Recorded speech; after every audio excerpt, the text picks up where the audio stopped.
Greetings, everybody. Welcome to NycosRPG. I'm Jonathan Alpin, your host, and today we are going to kind of step backwards in time.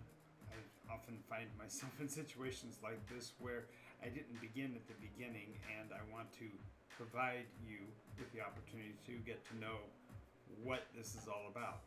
If you are a role player, this is the tabletop role-playing channel on Twitch, so more than likely you are, then the concept of role-playing is not new.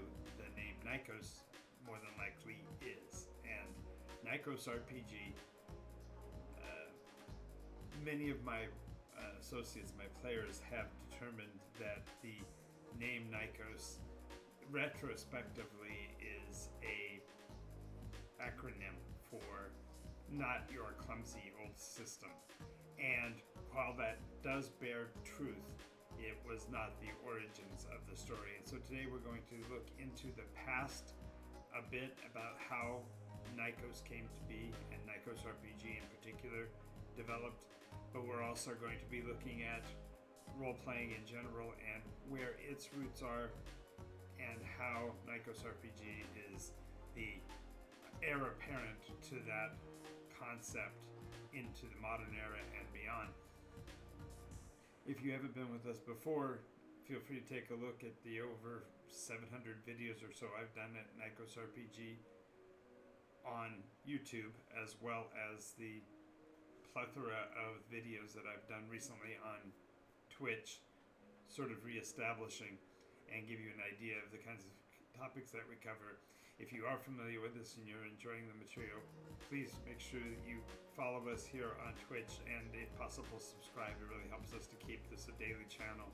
In addition, we do have a Patreon account, so if you want to become part of the movement, if you will, of NycosRPG, if you want to help us establish it in a larger scale, consider backing the program at patreon.com/Nykos.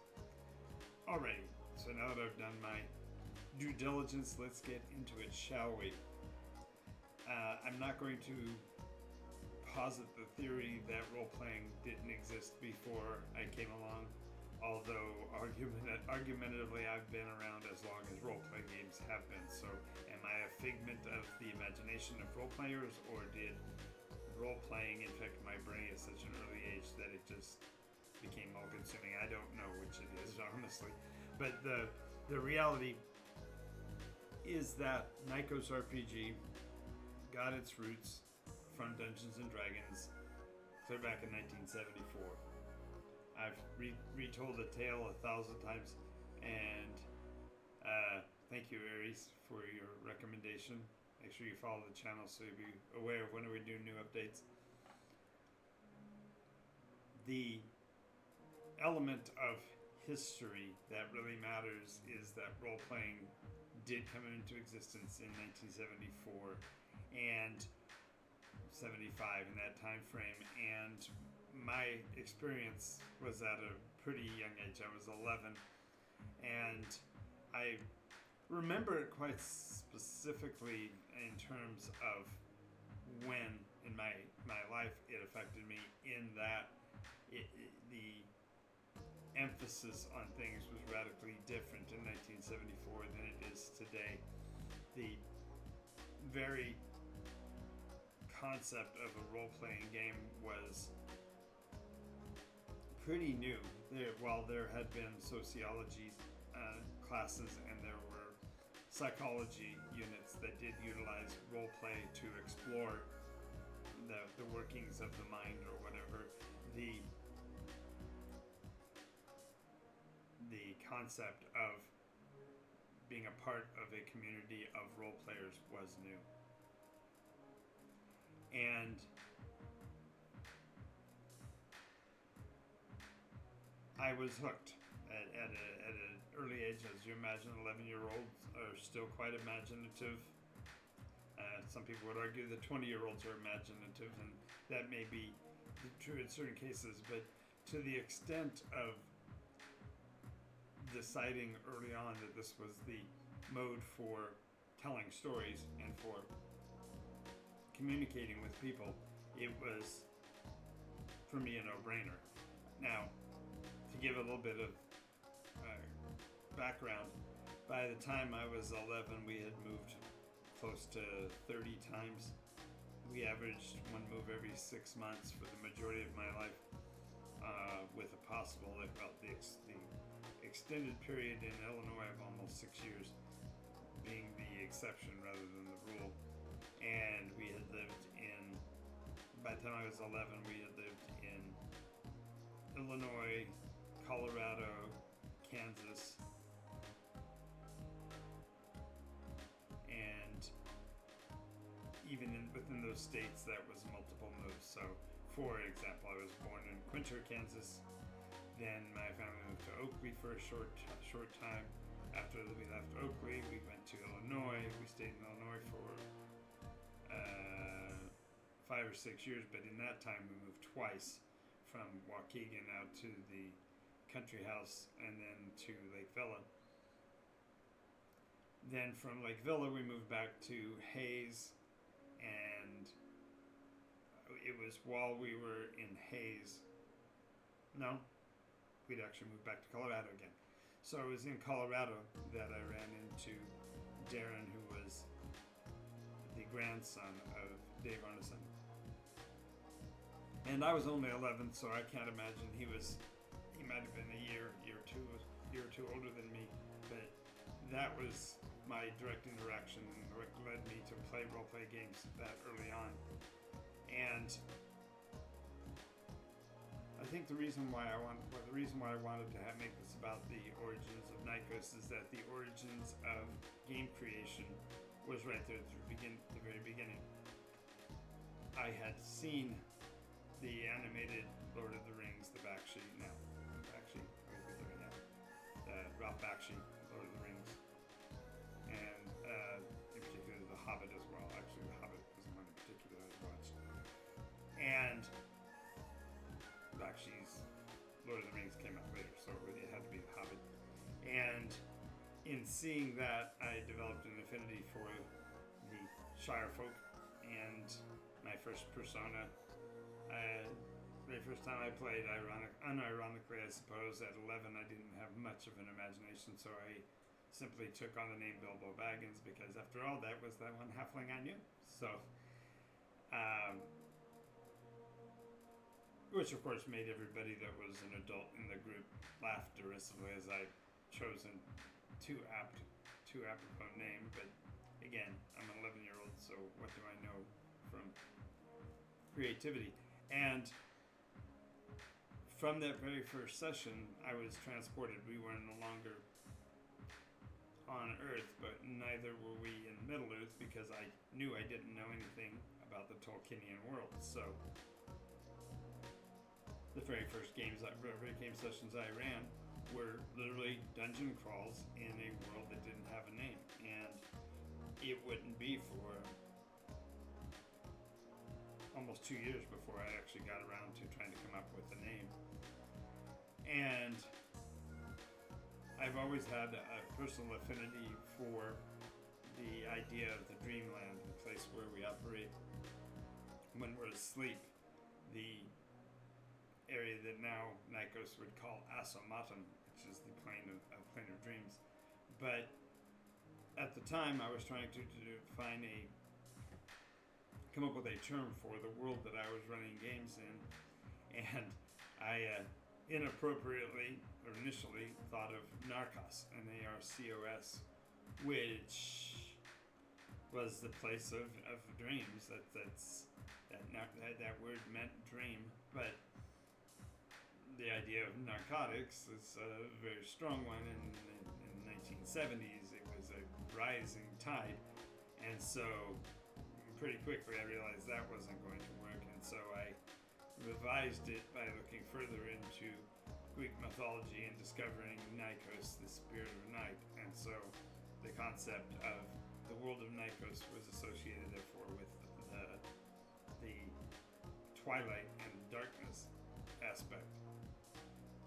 Now, it wasn't that the world was dark, and nowadays when you use the term dark, you're referring perhaps to more mature, more adult themes and such, and it certainly wasn't the case. And in my case, Nykos was simply a world that was plunged in darkness the majority of the time, simply because I'd already started to study. Hell, I was taking basic science classes, and we talked about astronomy in those general classes, and so it wasn't like at age 13 and 14 I was suddenly plunged into a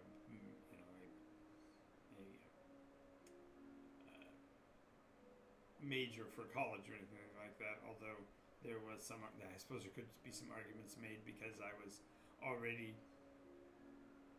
taking pre-college courses and things like that at the beginning of what is now known as the concept of the GATE programs, the gifted and talented, and things like that. But they were not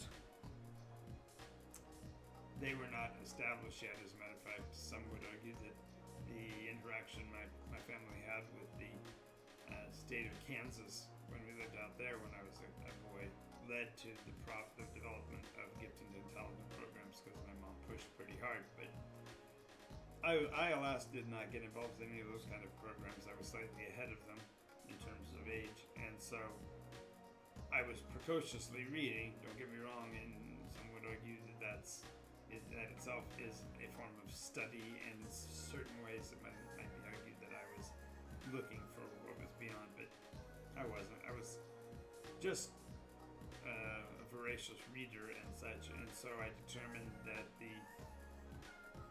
solar body that this little tiny world that I was building would orbit would be a proto-giant star, not quite a full star, but what later we scientific community defined as a brown dwarf, and which is really weird because it's not brown at all, but that's a completely different argument, isn't it?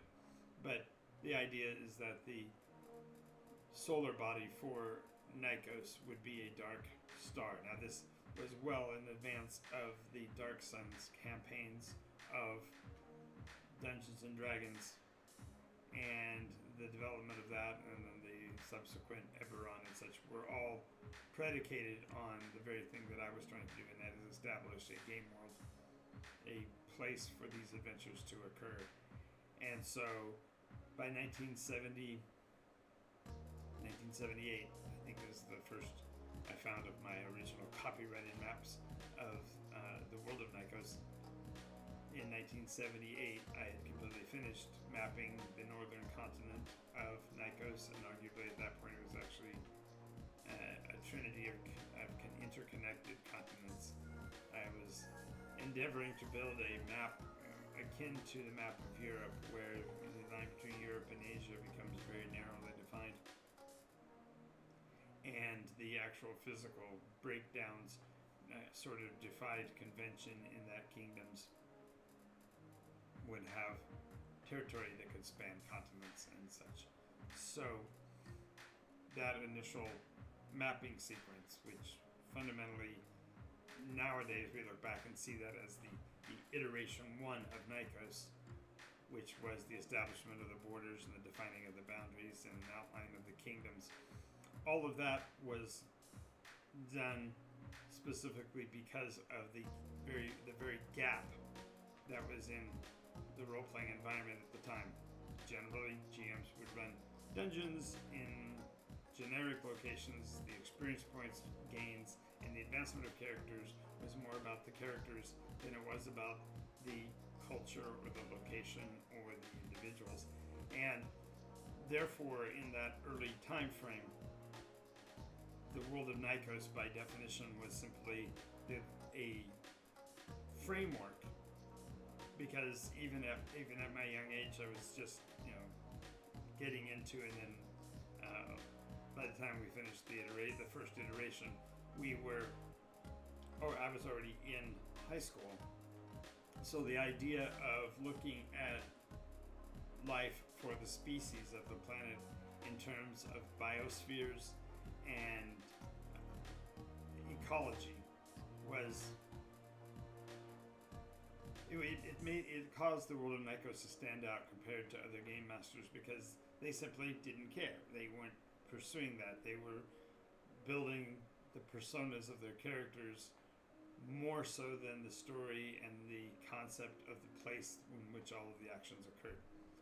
So when I, in '79, decided to start the campaign over, to start the second iteration, it was a major change in the way players played, at least as far as my table was concerned, because now there was a precedent. There were historical conditions that they could verify. There were things that they could go and experience and see that had already been told of in previous tales. Now this is particularly interesting because my life path was still in flux. When I was in in what you would consider junior high ages, I lived in Hays, Kansas, and then in Quinter. And then from Quinter, we moved back to Colorado Springs. And we went to Colorado Springs, then that transited from junior high, we were moving into high school, so we moved to Aurora, Colorado. And in Aurora, Colorado, I went to what was at the time a frontline school by the name of Smoky Hill High. And I was at Smoky Hill for about a year and a half. Then we moved to Westminster, which is probably a 70 or 80 mile move. And we were in Westminster for a while, and then we were in Phoenix. From Phoenix, we went to San Antonio, and from San Antonio, we moved back to Salina, Kansas. So just in the years I was in high school, we moved 6 or 7 times. And therefore, the concept of an individual campaign for me had to change, because each time I went to a new location, I was starting with a new set of players. But the story I was telling was still ongoing because the clock had already started, so to speak. And so the players were part of the iteration, and therefore would try to rapidly fill in the gap so they would be able to catch up on the lore. And so by the time I finished high school and was preparing to start my new life in the military, the concept of the second iteration was nearly in full swing. We had the first established purpose, which was at the time, I believe, 3 stanzas in length compared to the new one, which I think right now is 13 or 14 stanzas. But the purpose defining all the steps that must occur during an iteration. And so that first purpose in the second iteration was relatively short, and the players were working rapidly through that.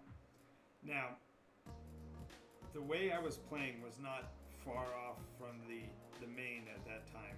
As a matter of fact, during that era was predominantly Advanced Dungeons and Dragons, and I had fundamentally memorized not only the pertinent parts of the books, but I could pretty much at any given point say, turn to this page, that's where you'll find this encounter. As a matter of fact, I might be guessing here, but if I recall correctly, page 108 is where the combat charts, I think that's still, I think that's the number that's stuck in my brain for Advanced Dungeons and Dragons in the player's in the DM's guide, where the combat tables began. But I digress. The idea is that the world of Nykos was a set of parameters created to define what I was running in terms of my private adventures, and it was in no stretch a alteration of the rule set. I guess you would say I was pretty much a rules as written game master at that time frame, and so therefore I would probably today look at myself back then and look askance, because the style was radically different. But it wouldn't take long for the game environment to shift out from under me, as you'll see. But moving into the beginnings of the third iteration, which coincided, not unsurprisingly, with my moving into the military, the rule system for Dungeons and Dragons was becoming difficult to deal with. There were parts of the system that were easy to learn and easy to describe, and then there were other parts that were seemingly arcane. And to many people, this period of, I call it the rule of THACO, the concept of learning the role-playing game by figuring out a single mathematical formula from which you could derive all of the numeric values for it, was kind of like the, I guess, kind of like the grand unification theorem for physics, that if you can have one rule that explains how the mechanisms all work and interconnect, then that's really kind of cool. And THACO was the equation. It, of course, mainly stood for 2-hit armor class 0, and in that time frame, armor class was inverted in terms of modifiers. So a positive modifier on armor reduced your armor class. And in modern thinking, that feels backwards and alien. And as I was continuing to run my games, I was increasingly having to push back against the rule system, as into 2nd edition and beyond. They did away with the THACO. As a matter of fact, in Dungeons & Dragons 3.0, they completely obliterated it and reversed the combat tables, such that armor class was now a positive value, just like your weapons modifiers. And so, although they interacted in that a higher magical value gave a higher numeric value, the roll to hit also still progressed. So it didn't change mechanically anything other than the nomenclature for armor class. And we could go an entire episode on that, and we may in the near future actually cover that. But let's just look at what was going on in the iteration 3, as we started into the second restart, if you will. I was 22, 23 years old, first military station at Beale Air Force Base. A whole raft of new players, a whole raft of people that had never played role-play games before, and introduction of the concept of this cycling storyline began with the announcement. Fundamentally, your characters are built into a story that has a history, and you can work off of that history and advance by discovering elements of that. So this process was actually right on top of what had been a major point in Dungeons & Dragons history. As you may recall, during the heady days of Advanced Dungeons & Dragons, there was something known as the Satanic Panic that pressed into the role-play world. It was not originally aimed at role-playing in particular. It was actually aimed directly at rock and roll music and the sex, drugs, and rock and roll aspect of counterculture at the time. And Dungeons & Dragons got looped into that by the Dallas Egbert story, which I'm not going to go into any of the details of that. We'll do an entire other video, and I have done other videos. If you check it out at NycosRPG, you'll find at least one of the videos in there on the Satanic Panic. But the concept of combating Dungeons & Dragons is, quote, D&D is evil threat through line, for which even Dungeons & Dragons administrators were happy. To them, that any negative press was good press, as P.T. Barnum would say. And so they were looking forward to having these, I believe it was Susan Scheid that was credited for saying that if she sure wished there would be another attempt by a young person to unlife themselves, and if so, then we should run over and shove a player's handbook or a monster manual or something into their hand, because that would definitely drive more sales. And that's irresponsible and unconscionable today to think about, but nonetheless, the idea was you're going to get press, and if press is press, and you're going to drive more people to look at the book and potentially buy it, why not, right? So in these first days of the third iteration. Now, this means that the story has a history. Now, I have moved by this time another half dozen times. I was at, I went to basic training in San Antonio. I went to my duty, what do they call it? I can't remember the acronyms anymore. I'm so old. But I went to my training for my job in avionics to Lowry Air Force Base in Colorado, and then from there to my first duty station, which was Beale Air Force Base in Northern California in that same time frame. So again, even though the iteration is beginning, I've already had several groups that have been playing with the beginnings of it, and as we started that campaign at Beale Air Force Base in earnest, we were able to fundamentally play through the majority of that iteration before we had to move again. And we were at Beale from 1981 until 1985. So we were there for almost half of the iteration, and then our move brought us to Southern California. And it was, again, one of those ironic stories.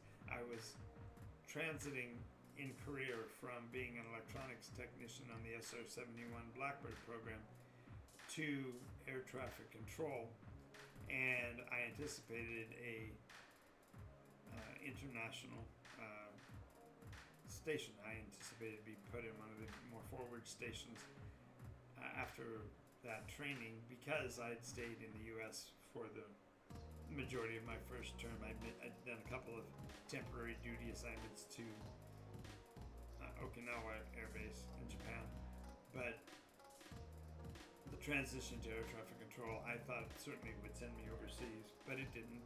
It, matter of fact, sent me from, how ironic, from Northern California to Southern California. And so I've been a Californian most of my life now. Quick aside, you guys know how to become a Californian? Put a marker right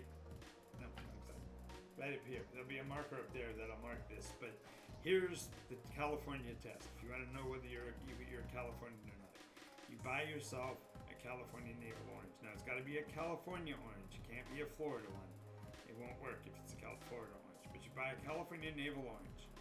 You break the skin on the orange and peel it with your thumbs until you've completely peeled the orange without breaking the skin a second time. And if you complete that process, you are not considered to be a Californian. And I'm sure that's by state statute someplace, I'm sure. Because once I knew that, I used that tons of time in dealing with other people in the military to test whether they were Californians. But when you do that right, you peel a California navel orange, it'll come right out of the skin, and you'll know that you're Californian. Anyway, I remember telling that story to somebody who was from a foreign country. They'd been transited to the United States for their military career and were at Beale Air Force Base at the time. And I told them that joke, and they actually went to the California website, looked at the state statutes, and came back and told me that they hadn't found it, and therefore I might be wrong, but nonetheless, there. Now I finished that story. But anyway, as we entered the third iteration, Dungeons and Dragons was slowly drifting towards the third edition. The mechanics of third edition were being floated in some places by early, or rather late period D20 glut. There's several products that were looking at the new ways of changing the rules. But again, my groups and my games hadn't changed away from Dungeons and Dragons yet. And then when third edition came out, my players basically rebelled. They said, we had been playing D&D for X number of years. You've been game mastering for X number of years. We should stay with the second edition. We were embracing it because the second edition did seem to cover some of the gaps that the Advanced Dungeons and Dragons rules had left untouched. This was also in the same period where they had just introduced the concept of comeliness as an extra attribute. And there were new classes that were coming on and new ways of thinking about class and structure. The Wizards of the Coast, no, I think Wizards yet, TSR had begun to publish the player's guides by class. So there was the Fighter's Guide and the Paladin's Guide and the Ranger's Guide and so on. And this series of properties were doing a fine job of filling in those gaps. And so we stuck with the rules through that period.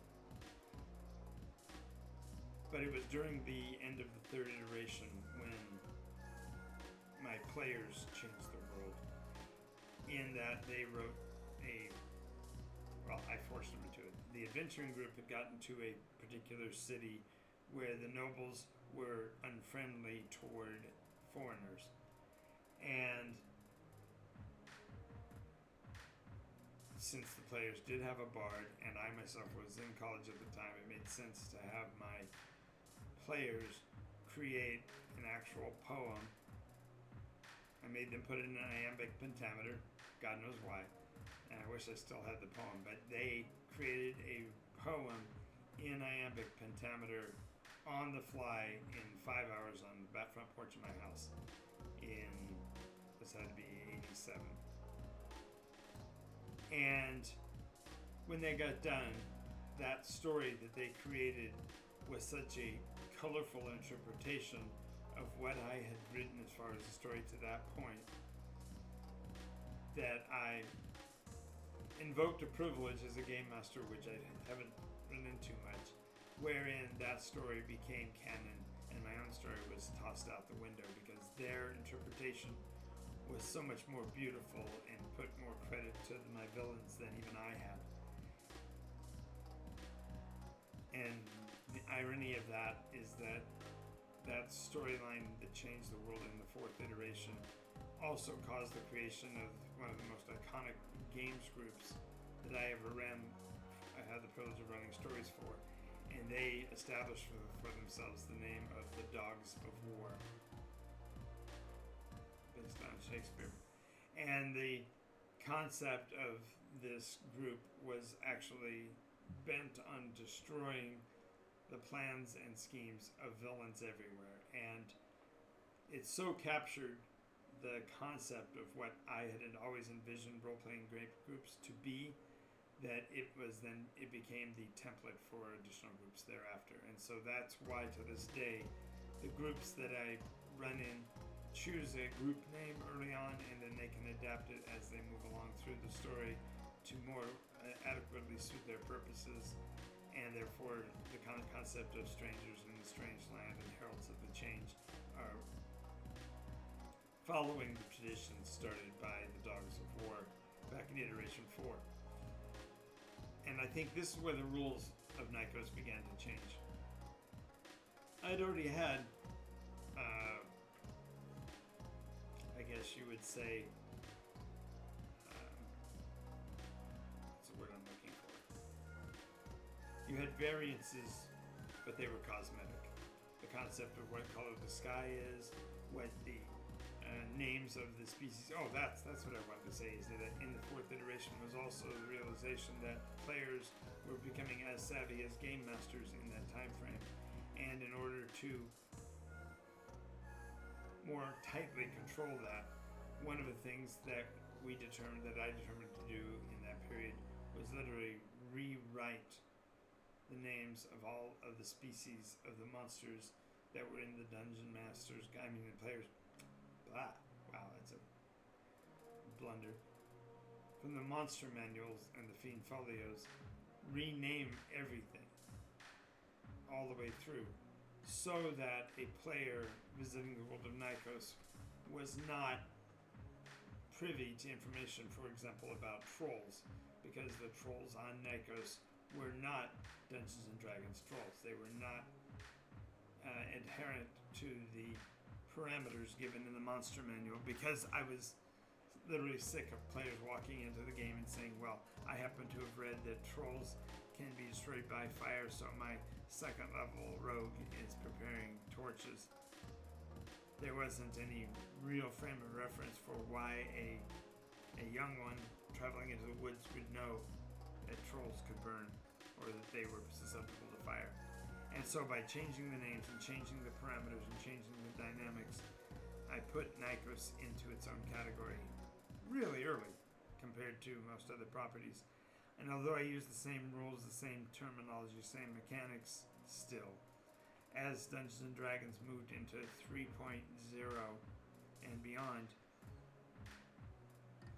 the older ways were more acceptable to my players, and so we actually purchased, I can't remember when it was, but I guess it was a little bit later than that. So it was as third edition was becoming fourth, and things were becoming confused over which rule system was going to be Dungeons and Dragons, and what was going to be Paizo's, and what was going to be Hackmasters or whatever. All of those variances, I made a command decision to stay with second edition, and so I went and bought a bunch of used copies of the players' handbooks and provided them to my players so that we were able to stay operating under second edition even as third edition became 3.5 and then 4.0. I certainly had the other books for those players that came into the game from those worlds to help them integrate, but we were running the majority of the games of the fourth iteration in second edition.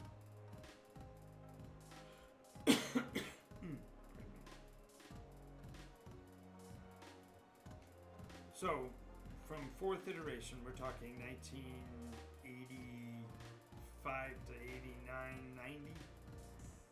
The story now ratcheted up because the Dogs of War had done so much to help to define the way one played in the games worlds that I ran, so that I certainly was still running fluently enough in Dungeons and Dragons that new players could come in and be assimilated. But when we started into the fifth iteration, we were recognizing the transition to third. Most of the players had gotten used to using the now common armor class concepts, the idea of feats and skills and such, and so the majority of fifth iteration played in the third edition rules into the 3.5 rules, and that kept the games we were running relevant because the majority of players were also operating in that third and 3.5, and so we had a huge advance in number of players. At that point I was running 3 and 4 sessions a week. At that point they were basically extensions of the same group, although different players might be able to make it, so we started to build the concept of blurred adventures where the boundaries between one group and another weren't as solid, but the world was still constant.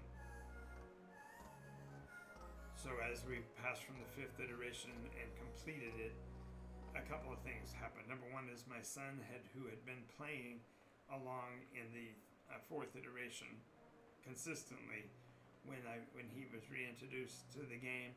Dungeons & Dragons 4.0 had come out, Pathfinder was out, and he argued about which system we were going to use, and when we determined that we were staying with 3.0, 3.5, he said, fine. He says, but Dad, you need to probably start to figure out what you're going to do, because they're not going to stop this new mechanism under the new ownership, as Wizards of the Coast had bought TSR and were in the process of converting everything over to a more agile footprint. They obviously were aiming at selling to the player, not necessarily to just the game master, and that was kind of playing havoc on what you were able to maintain your knowledge of as a storyteller, making it more difficult. And I agreed with them at that time we need to consider our own system, so we developed something known as the Nexus rules. And the Nexus rules were Dungeons & Dragons basically 2.0 with some of the advanced skills options that we had already started to include in our games. So even before the fourth edition ran into the wall and everybody kind of rebelled back against it, and the rumors about the fifth edition were starting to swirl, we had already established basically Nexus rules as our canon. And Nexus wasn't yet Nycos. It was still D20 fundamentally with our skills enhancements. So now, as the fifth iteration concluded and the story came to a close, my players had recently discovered Birthright and were looking at whether they wanted to continue their character lives beyond the end. And we did a video a couple days ago about ending a campaign and how that there are reasons to end a story, but my players wanted to explore beyond the end of that. And that has led to a trend that has been fomented furthermore with the development of NycosRPG. So we'll get more into that a little bit later, but this need to consider characters' lives after the end of a story became kind of important. And so we looked at Birthright as a possible extension. And it really opened my eyes from a storyteller standpoint to look at the story almost from a meta state as a game master. So in other words, not just look at what's going on in the kingdoms as they are right now, but how do you, kind of like an air traffic controller, establish a control mechanism for all other nations so that you can literally pay puppeteer on adventures literally anywhere in the world. Now, up until the fifth iteration, I hadn't considered running multiple groups along multiple timelines. I'm saying multiple storylines in the same timeline. So that was a radical change, and it really, I can attribute it to my time as an air traffic controller, because in establishing the processes for maintaining communications contact with multiple targets within a narrow banded area, that allowed me as a game master to start to see how to establish communication between the groups so that they weren't literally running over each other and I wasn't sending multiple groups on the same objective.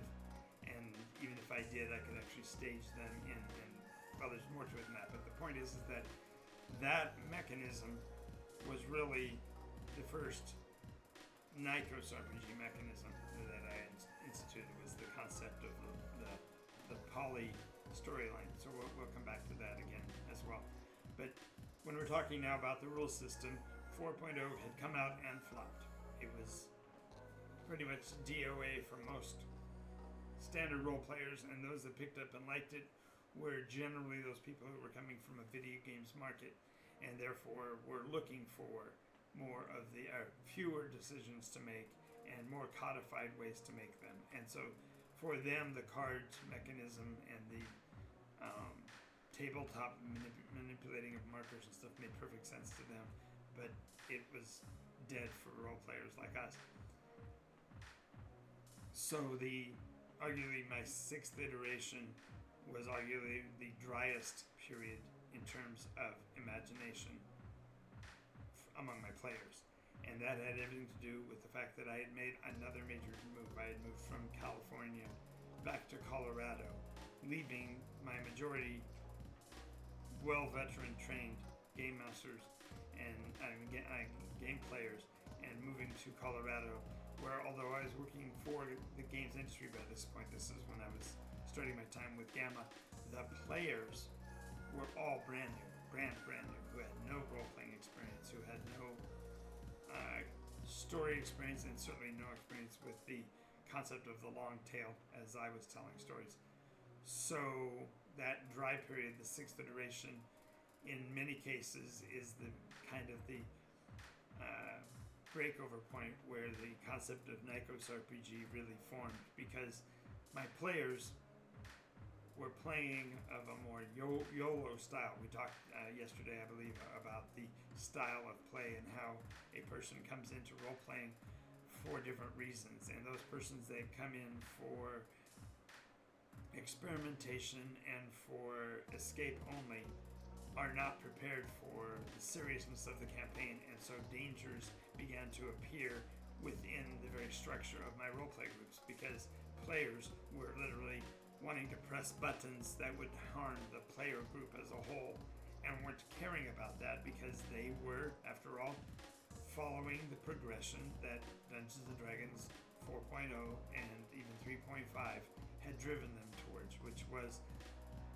cut and dried answers, one way to do something, solutions, and if they didn't work, if those solutions didn't work, let's go ahead and throw ourselves off the cliff because there's nothing else that can work.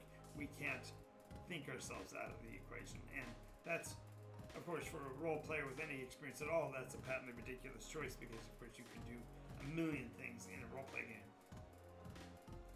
But this led to the 6th iteration being the darkest period in Nycos history because the players completely abandoned the poem of the purpose. They didn't try to resolve any of that. They just wanted to experience their characters' lives and live out the advancing levels as they had perceived it, which for me I think was a bellwether for what was coming, and the reason why I actually started in earnest to work on establishing my own rule system, even clear back at the launch of 5th edition. There we go. There, I blurred the lines. From the 5th edition of Dungeons and Dragons, suddenly it was such a reboot and a resurgence of the power to the game master that it literally opened the doors back up, gave some light in, and so the end of the 6th iteration and the beginning of the 7th was really the